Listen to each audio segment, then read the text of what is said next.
Hi everyone, in front of me I've got HUAWEI MatePad 11.5 and let me share with you how to change or how to apply the night light or eye comfort mode.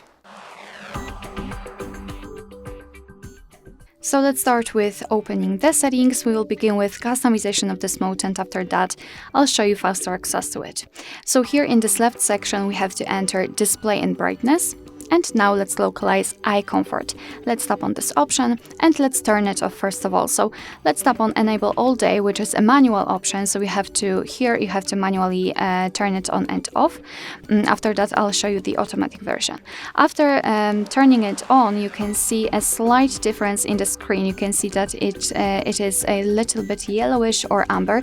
It is in order to filter the blue light, and it is also much easier for you to look at the screen at the dim light. So if you're a night owl, then I highly recommend to use this mode, so it will be easier and more comfortable.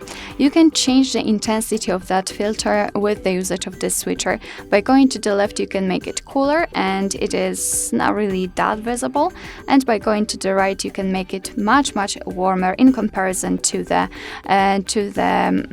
coolest option.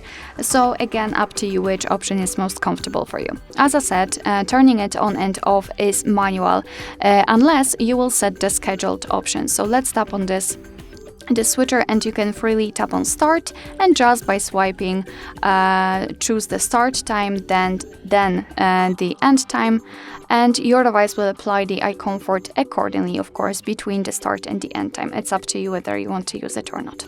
So this is the whole customization of this feature, and you can of course have much faster access to it. Simply unroll the top bar. Let's unroll it fully to find the eye comfort icon. It is right here.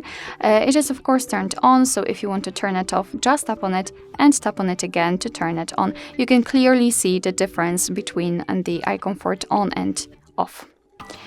Alright, so that will be all. Thank you so much for watching. I hope that this video was helpful, and if it was, please hit the subscribe button and leave the thumbs up.